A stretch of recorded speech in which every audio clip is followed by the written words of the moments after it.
The Adventures of Sherlock Holmes by Sir Arthur Conan Doyle. The Adventure of the Beryl Coronet. "Holmes," said I, as I stood one morning in our bow window, looking down the street, "here is a madman coming along. It seems rather sad that his relatives should allow him to come out alone." My friend rose lazily from his armchair and stood with his hands in the pockets of his dressing gown, looking over my shoulder. It was a bright, crisp February morning, and the snow of the day before still lay deep upon the ground, shimmering brightly in the wintry sun. Down the centre of Baker Street it had been ploughed into a brown, crumbly band by the traffic. But at either side and on the heaped-up edges of the footpaths it still lay as white as when it fell. The grey pavement had been cleaned and scraped, but was still dangerously slippery, so that there were fewer passengers than usual. Indeed, from the direction of Metropolitan Station, no one was coming save the single gentleman whose eccentric conduct had drawn my attention. He was a man of about 50, tall, portly, and imposing, with a massive, strongly marked face and a commanding figure. He was dressed in a sombre yet rich style, in black frock coat, shining hat, neat brown gaiters, and well-cut pearl-grey trousers. Yet his actions were an absurd contrast to the dignity of his dress and features, for he was running hard, with occasional little springs, such as a weary man gives who is little accustomed to set any tax upon his legs. As he ran, he jerked his hands up and down, waggled his head, and writhed his face into the most extraordinary contortions. "What on earth can be the matter with him?" I asked. "He is looking up at the numbers of the houses." "I believe that he is coming here," said Holmes, rubbing his hands. "Here?"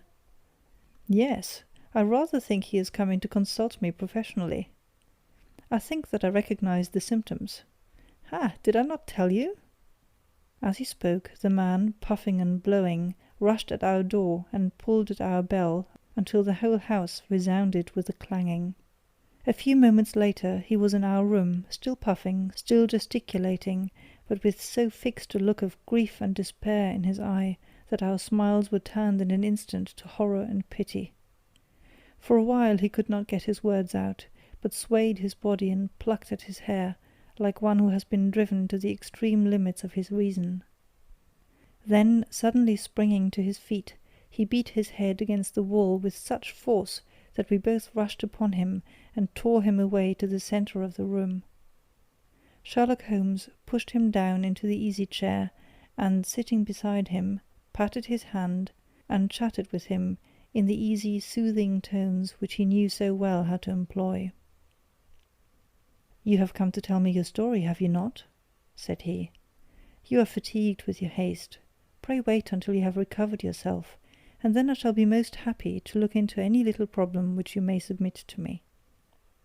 The man sat for a minute or more with a heaving chest, fighting against his emotion.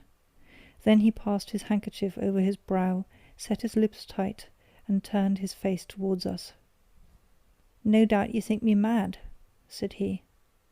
"I see that you have had some great trouble," responded Holmes. "God knows I have.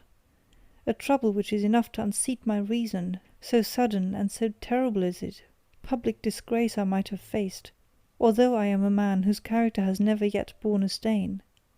Private affliction also is the lot of every man, but the two coming together, and in so frightful a form, have been enough to shake my very soul.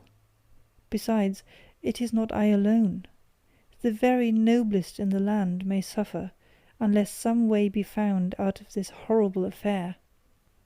"Pray compose yourself, sir," said Holmes, "and let me have a clear account of who you are and what it is that has befallen you." "My name," answered our visitor, "is probably familiar to your ears. I am Alexander Holder, of the bank firm of Holder and Stevenson, of Threadneedle Street."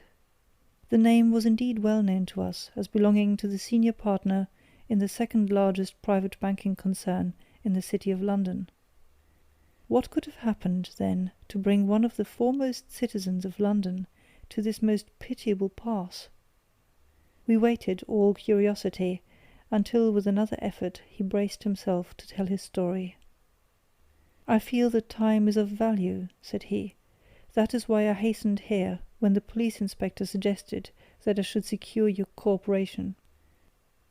I came to Baker Street by the Underground and hurried from here on foot, for the cabs go slowly through this snow. That is why I was so out of breath, for I am a man who takes very little exercise. I feel better now, and will put the facts before you as shortly and yet as clearly as I can. It is of course well known to you that in a successful banking business, as much depends upon our being able to find remunerative investments for our funds, as upon our increasing our connection and the number of our depositors. One of our most lucrative means of laying out money is in the shape of loans, where the security is unimpeachable. We have done a good deal in this direction during the last few years, and there are many noble families to whom we have advanced large sums upon the security of their pictures, libraries, or plate. Yesterday morning I was seated in my office at the bank when a card was brought to me by one of the clerks. I started when I saw the name, for it was that of none other than— well, perhaps even to you I had better say no more than that it was a name which is a household word all over the earth, one of the highest, noblest, most exalted names in England.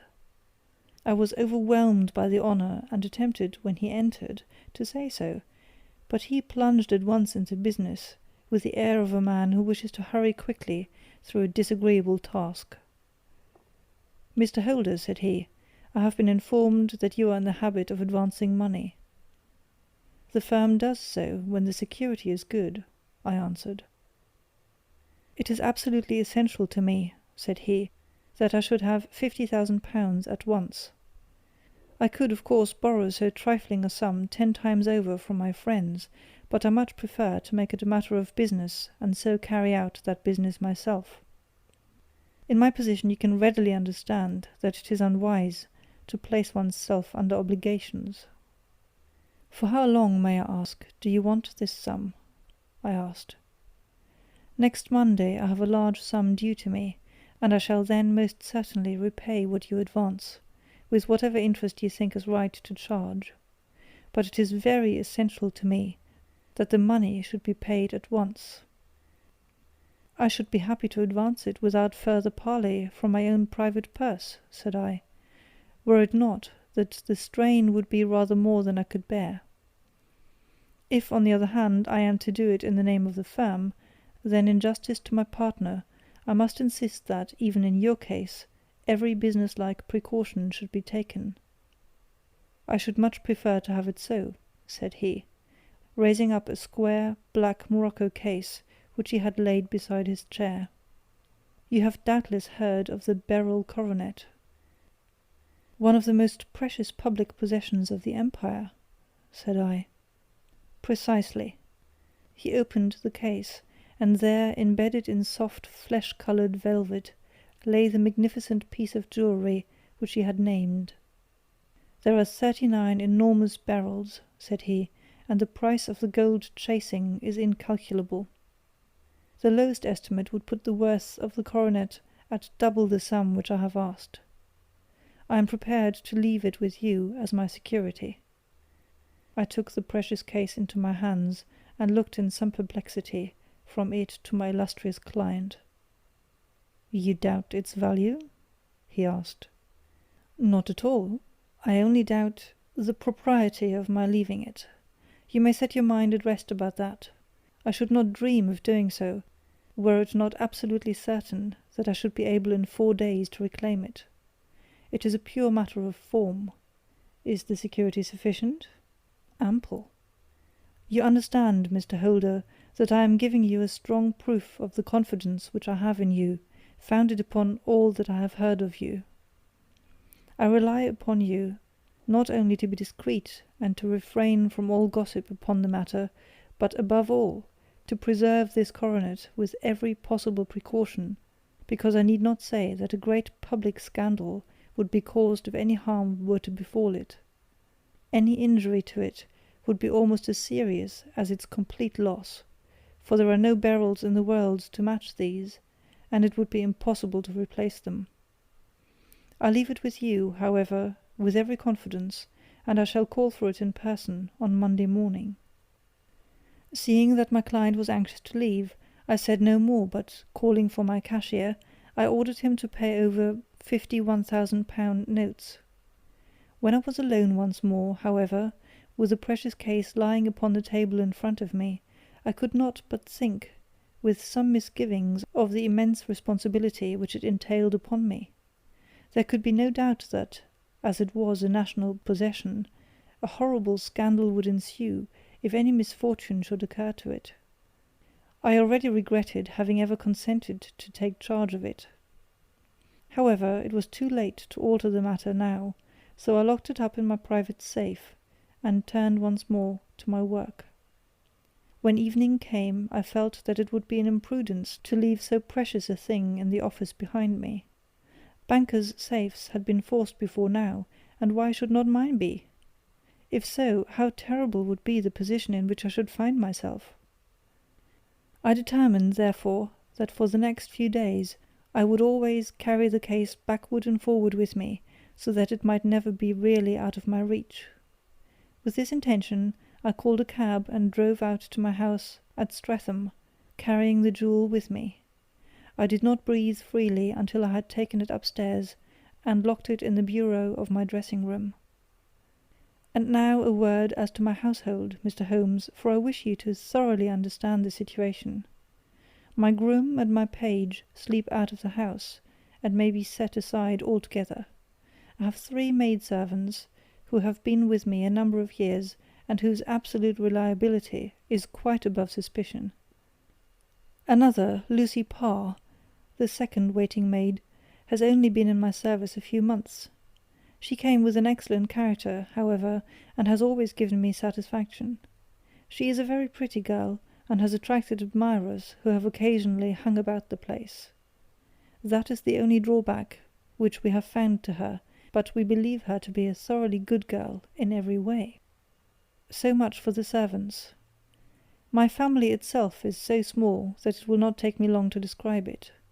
I am a widower, and I have an only son, Arthur. He has been a disappointment to me, Mr. Holmes, a grievous disappointment. I have no doubt that I am myself to blame. People tell me that I have spoiled him. Very likely I have. When my dear wife died, I felt that he was all I had to love. I could not bear to see the smile fade even for a moment from his face. I have never denied him a wish. Perhaps it would have been better for both of us, had I been sterner, but I meant it for the best. It was naturally my intention that he should succeed me in my business, but he was not of a business turn. He was wild, wayward, and, to speak the truth, I could not trust him in the handling of large sums of money. When he was young, he became a member of an aristocratic club, and there, having charming manners, he was soon the intimate of a number of men with long purses and expensive habits. He learned to play heavily at cards, and to squander money on the turf, until he had again and again to come to me, and implore me to give him an advance upon his allowance, that he might settle his debts of honour. He tried more than once to break away from the dangerous company which he was keeping, but each time the influence of his friend, Sir George Burnwell, was enough to draw him back again.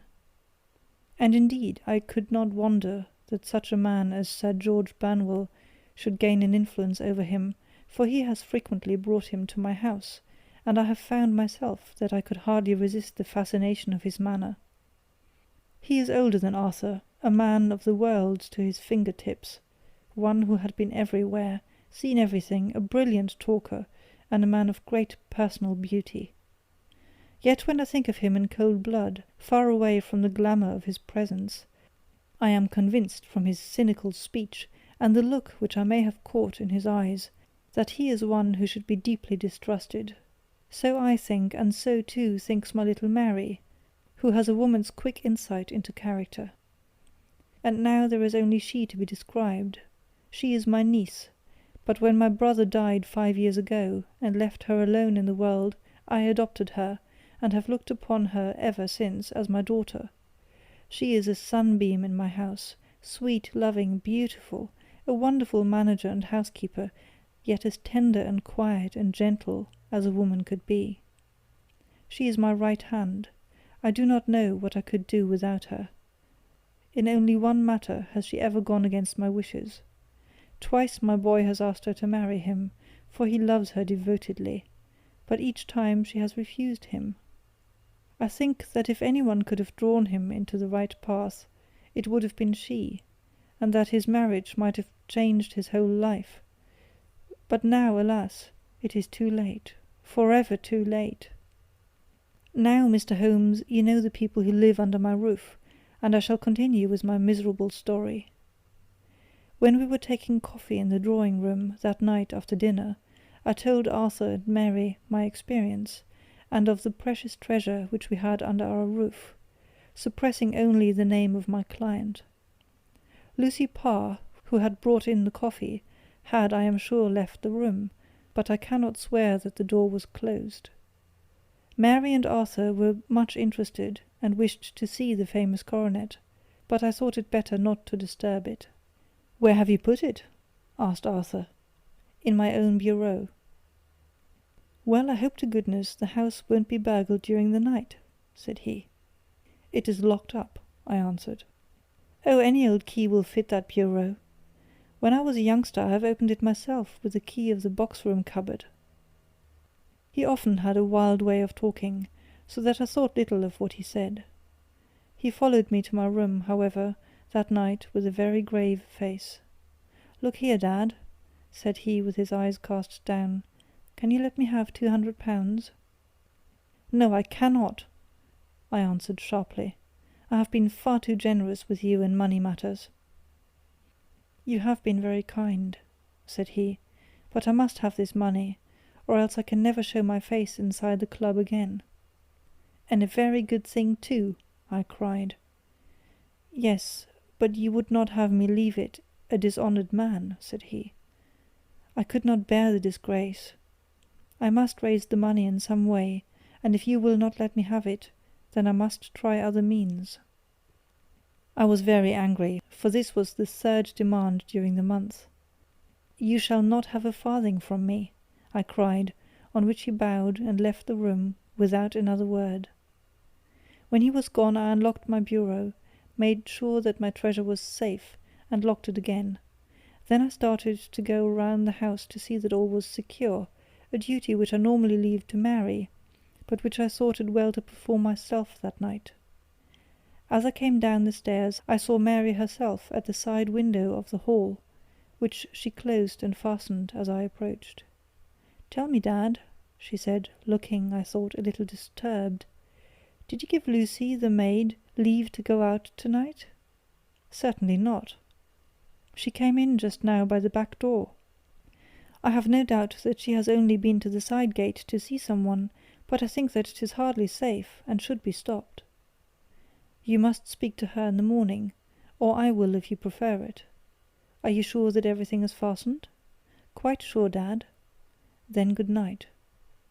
I kissed her and went up to my bedroom again, where I was soon asleep.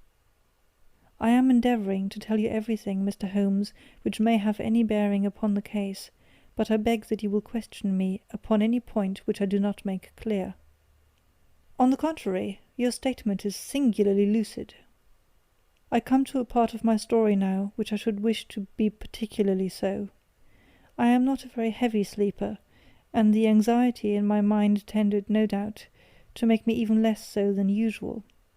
About 2 in the morning, then, I was awakened by some sound in the house. It had ceased ere I was wide awake, but it had left an impression behind, as though a window had gently closed somewhere.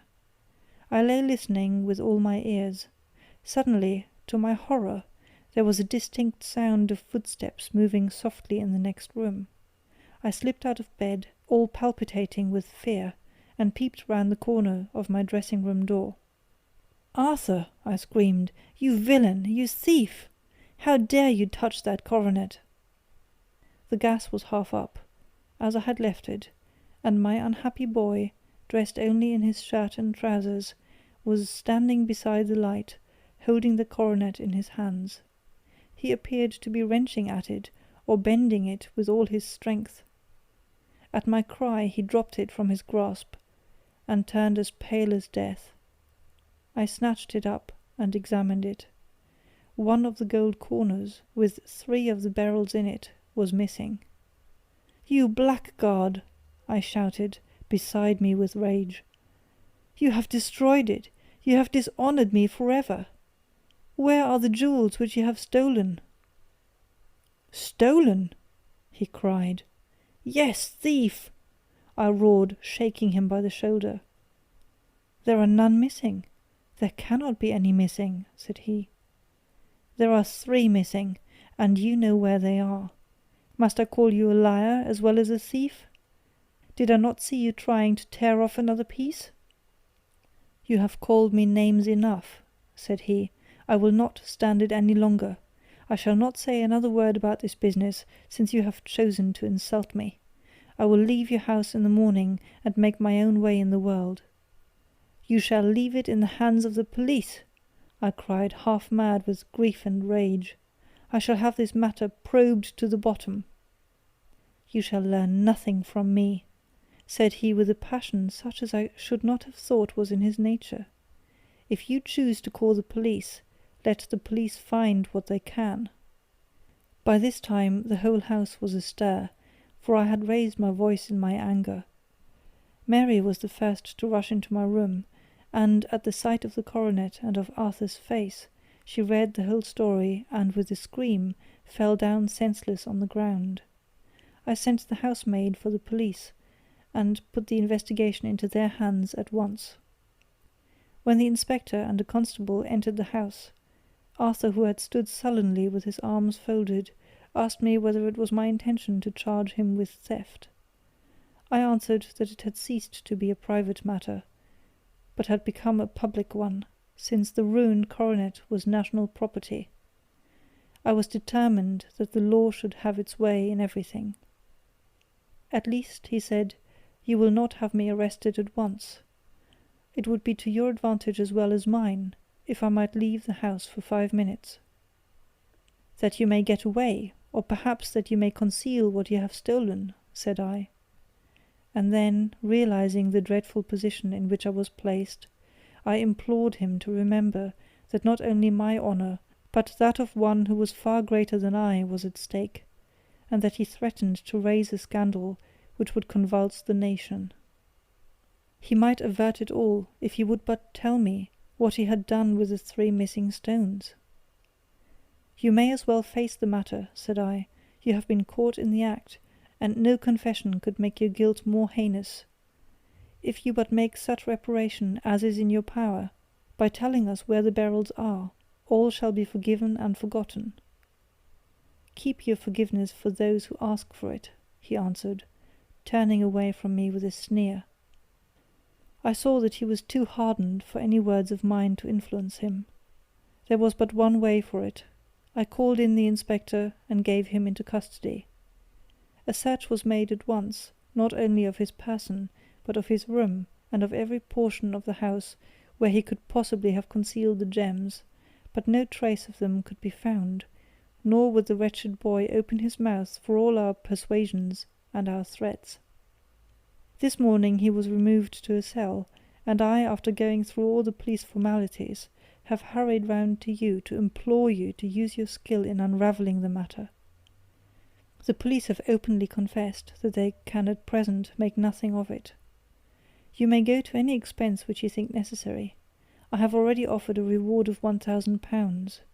My God, what shall I do? I have lost my honour, my gems, and my son in one night. Oh, what shall I do?" He put a hand on either side of his head and rocked himself to and fro, droning to himself like a child whose grief has got beyond words. Sherlock Holmes sat silent for some few minutes, with his brows knitted and his eyes fixed upon the fire. "Do you receive much company?" he asked. None save my partner with his family, and an occasional friend of Arthur's. Sir George Burnwell has been several times lately. No one else, I think. Do you go out much in society? Arthur does. Mary and I stay at home. We neither of us care for it. That is unusual in a young girl. She is of a quiet nature. Besides, she is not so very young. She is 24. This matter, from what you say, seems to have been a shock to her also. Terrible! She is even more affected than I. You have neither of you any doubt as to your son's guilt? How can we have, when I saw him with my own eyes, with the coronet in his hands? I hardly consider that a conclusive proof. Was the remainder of the coronet at all injured? Yes, it was twisted. Do you not think, then, that you might have been trying to straighten it? God bless you! You are doing what you can for him and for me, but it is too heavy a task. What was he doing there at all? If his purpose were innocent, why did he not say so? Precisely. And if he were guilty, why did he not invent a lie? His silence appears to me to cut both ways. There are several singular points about the case. What did the police think of the noise which awoke you from your sleep? They considered that it might be caused by Arthur's closing his bedroom door. A likely story! As if a man bent on felony would slam his door so as to wake a household. What did they say then of the disappearance of these gems? They are still sounding the planking and probing the furniture in the hope of finding them. Have they thought of looking outside the house? Yes, they have shown extraordinary energy. The whole garden has already been minutely examined. Now, my dear sir, said Holmes, it is not obvious to you now that this matter really strikes very much deeper than either you or the police were at first inclined to think? It appeared to you to be a simple case. To me it seems exceedingly complex. Consider what is involved by your theory. You suppose that your son came down from his bed, went, at great risk, to your dressing-room, opened your bureau, took out your coronet, broke off by main force a small portion of it, went off to some other place, concealed 3 gems out of the 39 with such skill that nobody can find them, and then returned with the other 36 into the room in which he exposed himself to the greatest danger of being discovered. I ask you now, is such a theory tenable? But what other is there? Cried the banker with a gesture of despair. If his motives were innocent, why does he not explain them? It is our task to find that out, replied Holmes. So now, if you please, Mr. Holder, we will set off for Streatham together, and devote an hour to glancing a little more closely into details. My friend insisted upon my accompanying them in their expedition, which I was eager enough to do, for my curiosity and sympathy were deeply stirred by the story to which we had listened. I confess that the guilt of the banker's son appeared to me to be as obvious as it did to his unhappy father, but still I had such faith in Holmes' judgment that I felt that there must be some grounds for hope, as long as he was dissatisfied with the accepted explanation.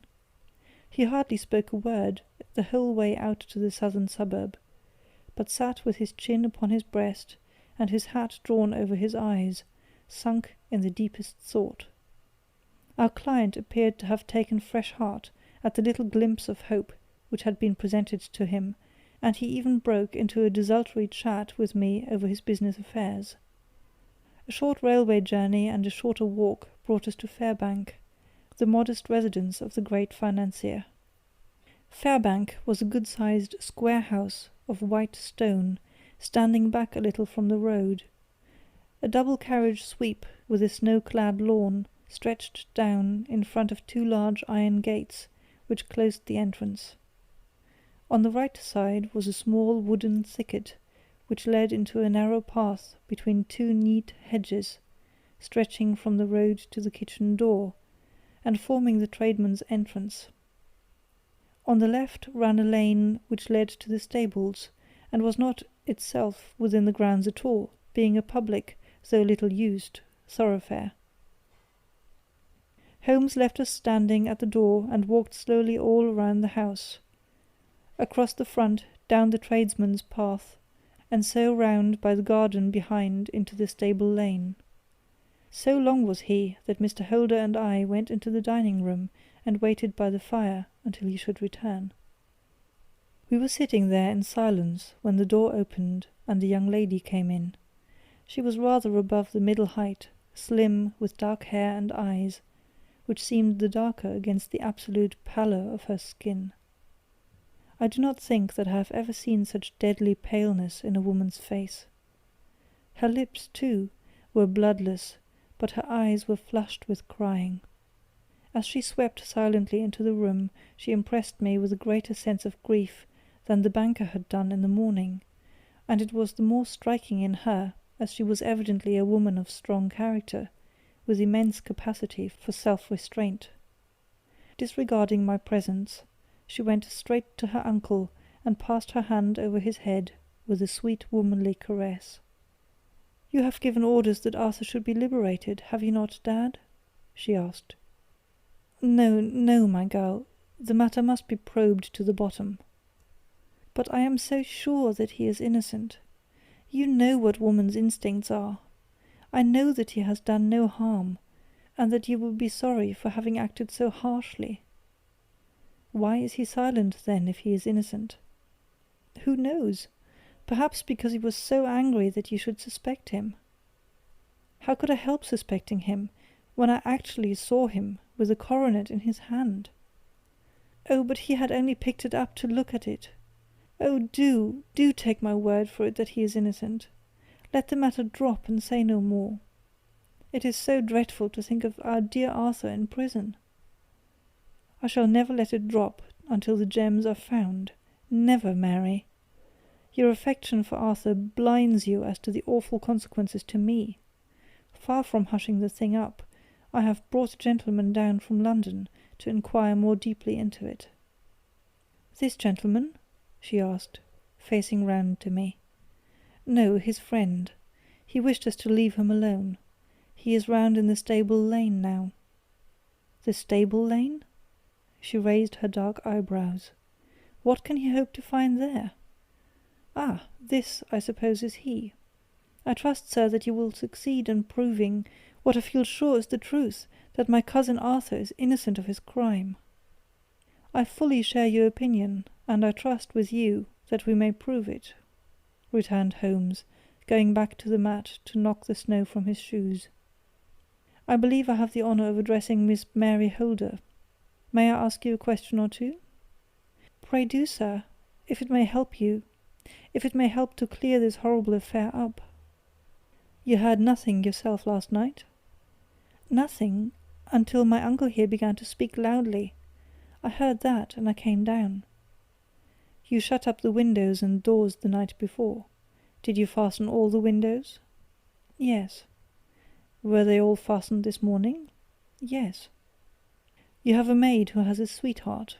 I think that you remarked to your uncle last night that you had been out to see him?" "Yes, and she was the girl who waited in the drawing-room, and who may have heard uncle's remarks about the coronet." "I see. You infer that she may have gone out to tell her sweetheart, and that the two may have planned the robbery." "But what is the good of all these vague theories?" cried the banker impatiently, "when I have told you that I saw Arthur with the coronet in his hands?" "Wait a little, Mr. Holder. We must come back to that. About this girl, Miss Holder. You saw her return by the kitchen door, I presume?" "Yes, when I went to see if the door was fastened for the night, I met her slipping in. I saw the man too, in the gloom." "Do you know him?" "Oh, yes. He is the greengrocer who brings our vegetables round. His name is Francis Prosper." "He stood," said Holmes, "to the left of the door, that is to say, farther up the path than is necessary to reach the door?" "Yes, he did." "And he is a man with a wooden leg?" Something like fear sprang up in the lady's expressive black eyes. "Why, you are like a magician," said she. "How do you know that?" She smiled, but there was no answering smile in Holmes's thin, eager face. "I should be very glad now to go upstairs," said he. "I shall probably wish to go over to the outside of the house again. Perhaps I had better take a look at the lower windows before I go up." He walked swiftly round from one to the other, pausing only at a large one which looked from the hall into the stable lane. This he opened and made a very careful examination of the sill with his powerful magnifying lens. "Now we shall go upstairs," said he at last. The banker's dressing-room was a plainly furnished little chamber, with a grey carpet, a large bureau, and a long mirror. Holmes went to the bureau first, and looked hard at the lock. "Which key was used to open it?" he asked. "That which my son himself indicated, that of the cupboard of the lumber room." "Have you it here?" "That is it on the dressing-table." Sherlock Holmes took it up and opened the bureau. "It is a noiseless lock," said he. "It is no wonder that it did not wake you. This case, I presume, contains the coronet. We must have a look at it." He opened the case, and taking out the diadem, he laid it upon the table. It was a magnificent specimen of the jeweller's art, and the 36 stones were the finest that I have ever seen. At one side of the coronet was a cracked edge, where a corner holding 3 gems had been torn away. "Now, Mr. Holder," said Holmes, "here is the corner which corresponds to that which has been so unfortunately lost. Might I beg that you will break it off?" The banker recoiled in horror. "I should not dream of trying it," said he. "Then I will." Holmes suddenly bent his strength upon it, but without result. "I feel it give a little," said he, "but, though I am exceptionally strong in the fingers, it would take me all my time to break it. An ordinary man could not do it. Now, what do you think would happen if I did break it, Mr. Holder? There would be a noise like a pistol shot. Do you tell me that all this happened within a few yards of your bed, and that you heard nothing of it?" "I do not know what to think. It is all dark to me." "But perhaps it may grow lighter as we go. What do you think, Miss Holder?" I confess that I still share my uncle's perplexity. "Your son had no shoes or slippers on when you saw him?" "He had nothing on save only his trousers and shirt." "Thank you. We have certainly been favoured with extraordinary luck during this inquiry, and it will be entirely our own fault if we do not succeed in clearing this matter up. With your permission, Mr. Holder, I shall now continue my investigations outside." He went alone, at his own request, for he explained that any unnecessary footmarks might make his task more difficult. For an hour or more he was at work, returning at last with his feet heavy with snow, and his features as inscrutable as ever. "I think that I have seen now all there is to see, Mr. Holder," said he. "I can serve you best by returning to my rooms." "But the gems, Mr. Holmes, where are they?" "I cannot tell." The banker wrung his hands. "I shall never see them again," he cried. "And my son? You give me hopes?" "My opinion is in no way altered." "Then, for God's sake, what was this dark business which was acted in my house last night?" "If you can call upon me at my Baker Street rooms tomorrow morning between 9 and 10, I shall be happy to do what I can to make it clearer. I understand that you give me carte blanche to act for you, provided only that I get back the gems, and that you place no limit on the sum I may draw." "I would give my fortune to have them back." "Very good. I shall look into the matter between this and then. Good-bye. It is just possible that I may have to come over here again before evening."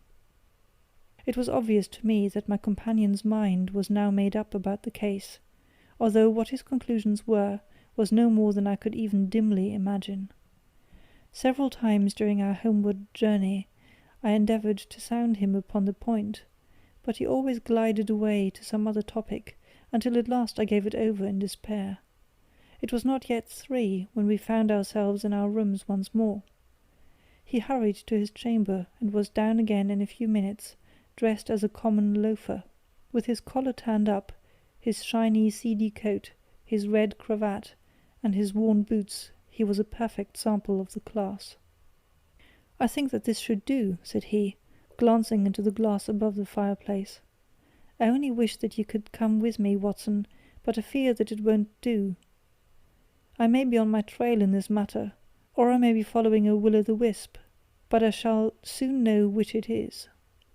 I hope that I may be back in a few hours." He cut a slice of beef from the joint upon the sideboard, sandwiched it between 2 rounds of bread, and thrusting this rude meal into his pocket, he started off upon his expedition. I had just finished my tea when he returned, evidently in excellent spirits, swinging an old elastic-sided boot in his hand. He chucked it down into a corner, and helped himself to a cup of tea. "I only looked in as I passed," said he. "I am going right on." "Where to?" "Oh, to the other side of the West End. It may be some time before I get back. Don't wait up for me in case I should be late." "How are you getting on?" "Oh, so-so. Nothing to complain of. I have been out to Streatham since I saw you last, but I did not call at the house." "It is a very sweet little problem, and I would not have missed it for a good deal. However, I must not sit gossiping here, but must get these disreputable clothes off, and return to my highly respectable self." I could see by his manner that he had stronger reasons for satisfaction than his words alone would imply. His eyes twinkled, and there was even a touch of colour upon his sallow cheeks. He hastened upstairs, and a few minutes later I heard the slam of the hall door, which told me that he was off once more upon his congenial hunt. I waited until midnight, but there was no sign of his return, so I retired to my room. It was no uncommon thing for him to be away for days and nights on end when he was hot upon a scent, so that his lateness caused me no surprise. I do not know at what hour he came in, but when I came down to breakfast in the morning, there he was with a cup of coffee in one hand and the paper in the other, as fresh and trim as possible. "You will excuse my beginning without you, Watson," said he, "but you remember that our client has rather an early appointment this morning." "Why, it is after 9 now," I answered. "I should not be surprised if that were he. I thought I heard a ring." It was indeed our friend the financier. I was shocked by the change which had come over him, for his face, which was naturally of a broad and massive mould, was now pinched and fallen in, while his hair seemed to me at least a shade whiter. He entered with a weariness and lethargy which was even more painful than his violence of the morning before, and he dropped heavily into the armchair which I pushed forward for him. "I do not know what I have done to be so severely tried," said he. "Only 2 days ago I was a happy and prosperous man, without a care in the world. Now I am left to a lonely and dishonoured age. One sorrow comes close upon the heels of another. My niece Mary has deserted me." "Deserted you?" "Yes. Her bed this morning had not been slept in, her room was empty, and a note for me lay upon the hall table. I had said to her last night, in sorrow and not in anger, that if she had married my boy all might have been well with him. Perhaps it was thoughtless of me to say so. It is to that remark that she refers in this note. My dearest uncle, I feel that I have brought trouble upon you, and that if I had acted differently, this terrible misfortune might never have occurred. I cannot, with this thought in my mind, ever again be happy under your roof, and I feel that I must leave you forever. Do not worry about my future, for that is provided for, and above all do not search for me, for it will be fruitless labour and an ill service to me. In life or in death, I am ever your loving Mary. What could she mean by that note, Mr. Holmes? Do you think it points to suicide? No, nothing of the kind. It is perhaps the best possible solution. I trust, Mr. Holder, that you are nearing the end of your troubles. Ha! You say so. You have heard something, Mr. Holmes, you have learned something. Where are the gems? You would not think £1,000 apiece an excessive sum for them? I would pay 10. That would be unnecessary. 3,000 will cover the matter. And there is a little reward, I fancy. Have you your cheque-book? Here is a pen. Better make it out for £4,000. With a dazed face, the banker made out the required cheque. Holmes walked over to his desk, took out a little triangular piece of gold with 3 gems in it, and threw it down upon the table. With a shriek of joy, our client clutched it up. "You have it!" he gasped. "I am saved! I am saved!" The reaction of joy was as passionate as his grief had been, and he hugged his recovered gems to his bosom. "There is one other thing you owe, Mr. Holder," said Sherlock Holmes rather sternly. "Oh!" He caught up a pen. "Name the sum, and I will pay it."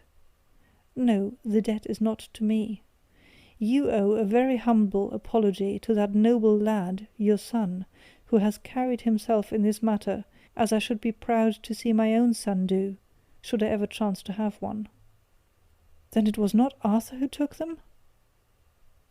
"I told you yesterday, and I repeat today, that it was not." "You are sure of it? Then let us hurry to him at once, to let him know that the truth is known. He knows it already.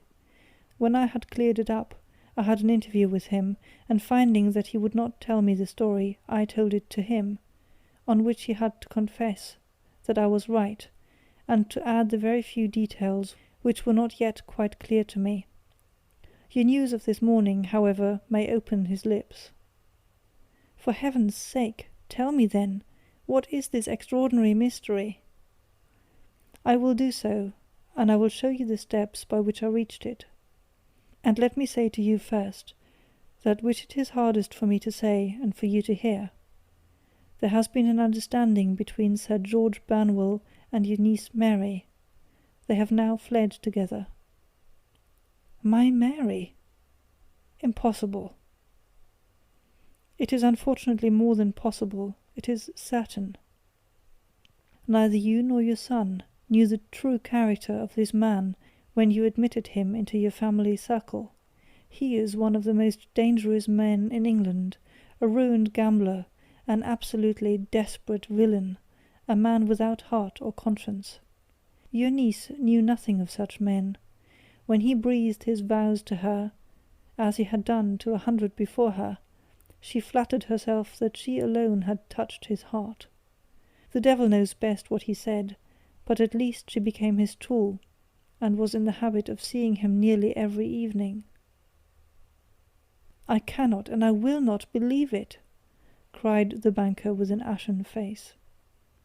"I will tell you, then, what occurred in your house last night. Your niece, when you had, as she thought, gone to your room, slipped down and talked to her lover through the window which leads into the stable lane. His footmarks had pressed right through the snow, so long had he stood there. She told him of the coronet. His wicked lust for gold kindled at the news, and he bent her to his will. I have no doubt that she loved you, but there are women in whom the love of a lover extinguishes all other loves, and I think that she must have been one. She had hardly listened to his instructions when she saw you coming downstairs, on which she closed the window rapidly, and told you about one of the servants' escapade with her wooden-legged lover, which was all perfectly true. Your boy, Arthur, went to bed after his interview with you, but he slept badly on account of his uneasiness about his club debts.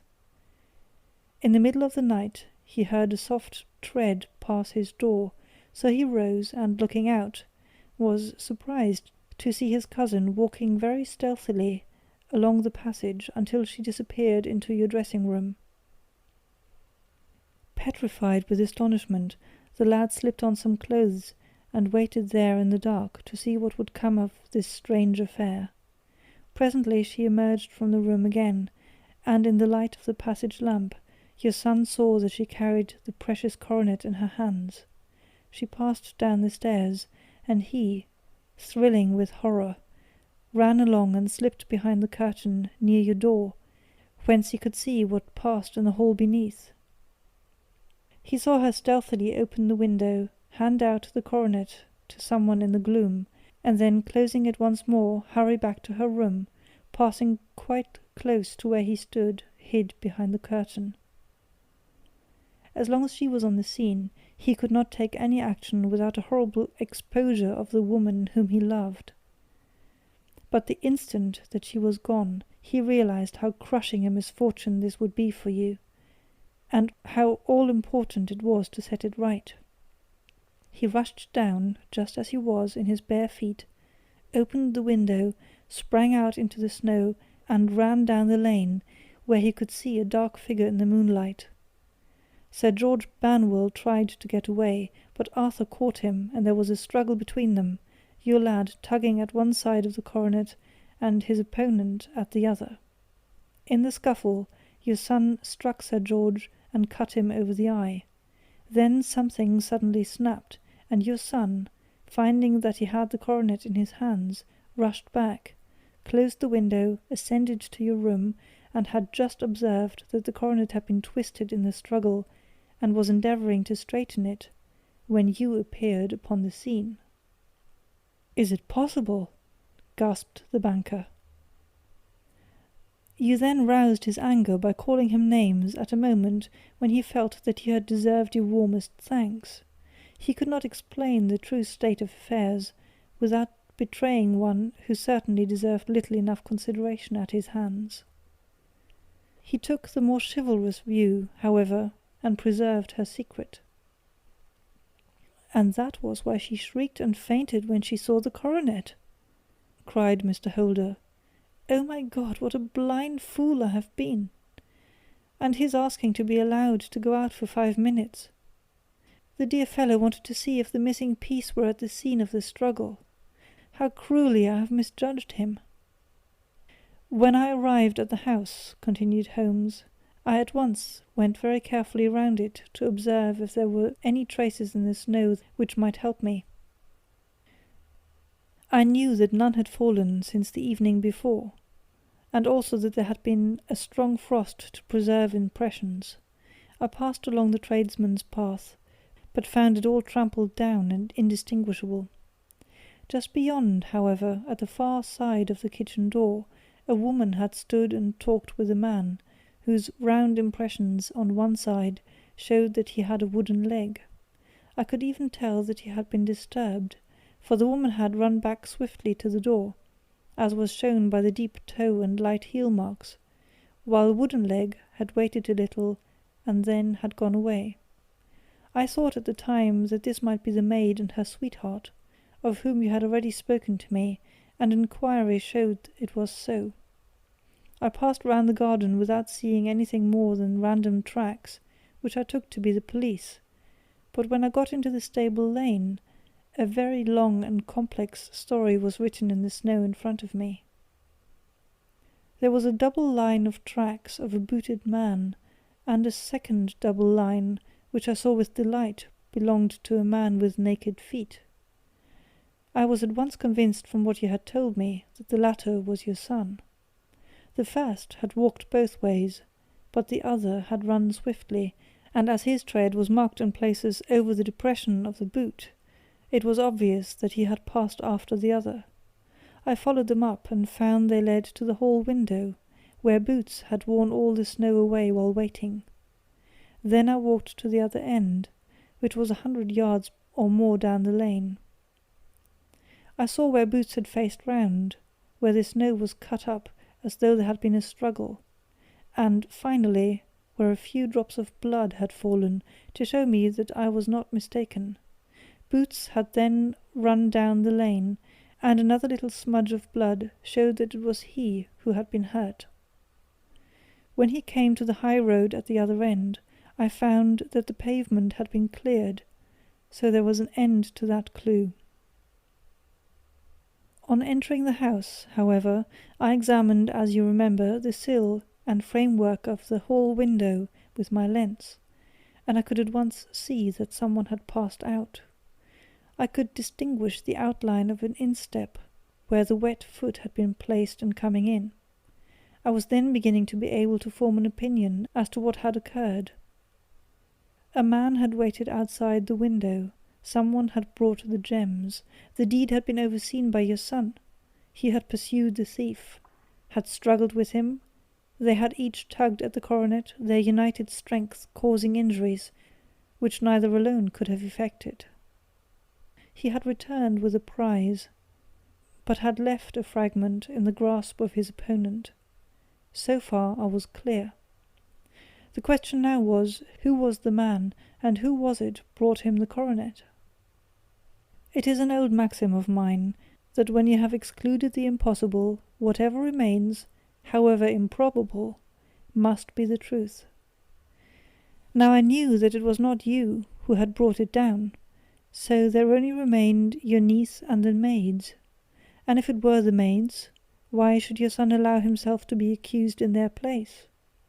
There could be no possible reason. As he loved his cousin, however, there was an excellent explanation why he should retain her secret, the more so as the secret was a disgraceful one. When I remembered that you had seen her at that window, and how she had fainted on seeing the coronet again, my conjecture became a certainty. And who could it be who was her confederate? A lover, evidently, for who else could outweigh the love and gratitude which she must feel for you? I knew that you went out little, and that your circle of friends was a very limited one. But among them was Sir George Burnwell. I had heard of him before as a man of evil reputation among women. It must have been he who wore those boots and retained the missing gems. Even though he knew that Arthur had discovered him, he might still flatter himself that he was safe, for the lad could not say a word without compromising his own family.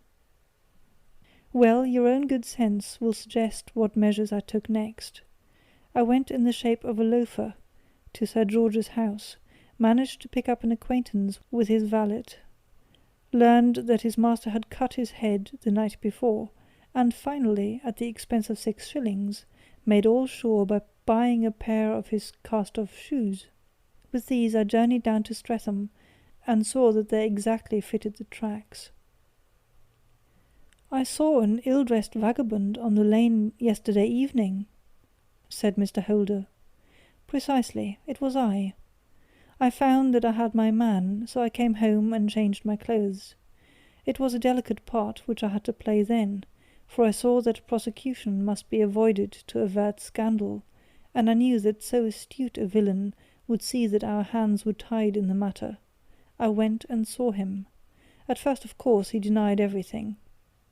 But when I gave him every particular that had occurred, he tried to bluster and took down a life-preserver from the wall. I knew my man, however, and I clapped a pistol to his head before he could strike. Then he became a little more reasonable. I told him that we would give him a price for the stones he held, £1,000 apiece. That brought out the first signs of grief that he had shown. 'Why, dash it all,' said he, 'I've let them go at 600 for the 3. I soon managed to get the address of the receiver who had them, on promising him that there would be no prosecution. Off I set to him, and after much chaffering, I got our stones at £1,000 apiece. Then I looked in upon your son, told him that all was right, and eventually got to my bed at about 2 o'clock, after what I may call a really hard day's work. A day which has saved England from a great public scandal,' said the banker, rising. 'Sir, I cannot find words to thank you, but you shall not find me ungrateful for what you have done. Your skill has indeed exceeded all that I have heard of. And now I must fly to my dear boy to apologize to him for the wrong which I have done him. As to what you tell me of poor Mary, it goes to my very heart. Not even your skill can inform me where she is now.'